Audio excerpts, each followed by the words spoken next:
सोहर गीत सुना रहल छी। आदरणीय अशोक मिश्र भाईजी बहुत सुंदर इस सोहर गीत के रचना केलखिन हन। तो सुनू ई सोहर गीत अशोक मिश्र भाईजी के रचना कैल गीत। अयोध्या में जन्म लेला रामचंद्र शुक्ल चैत्र नवमी के रे। अयोध्या में जन्म लेला रामचंद्र शुक्ल चैत्र नवमी के रे। ललिनार देखल जे रूप अलौकिक कौशल्या मगन भेली रे। ललिनार देखल जे रूप अलौकिक कौशल्या मगन भेली रे। ललिनार अयोध्या में जन्म लेला रामचंद्र शुक्ल चैत्र नवमी के रे। सुमित्रा के लक्ष्मणिया शत्रुघ्न दोनों बालक सुंदरी रे। सुमित्रा के लक्ष्मणिया शत्रुघ्न दोनों बालक सुंदर रे। ललिनार के कई के भरत भूलन माँ की लागई सोहाबन रे।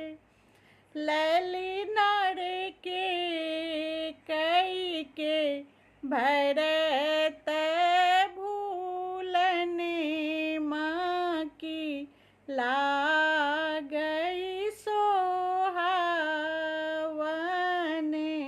रे। ललिनार अयोध्या में जन्म लेला रामचंद्र शुक्ल चैत्र नवमी के रे। धन्य भेला धरती आकाशियाई दिशा सब खुली गेला रे। धन्य भेला धरती आकाशियाई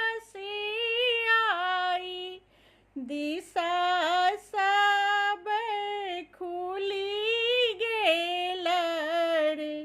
ललिनार भेला पवन मादी मस्तकी आजू मोन हरषित रे।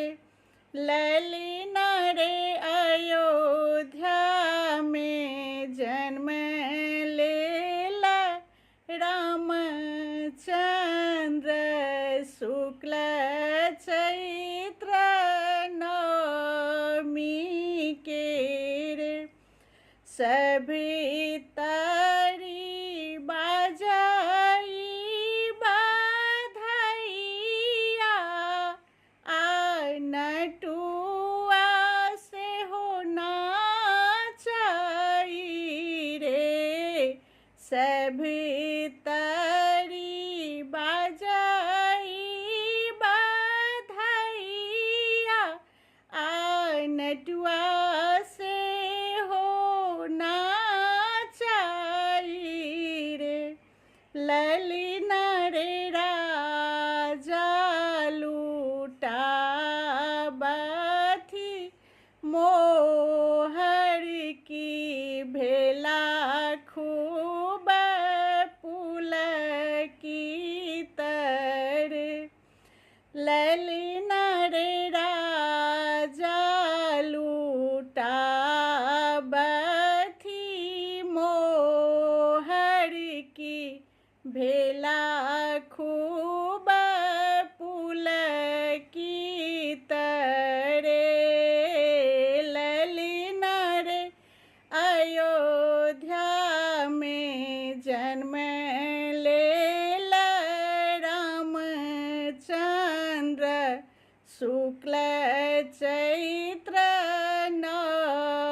गाबथी सोहर ढोल मृदंगी बाजे रे।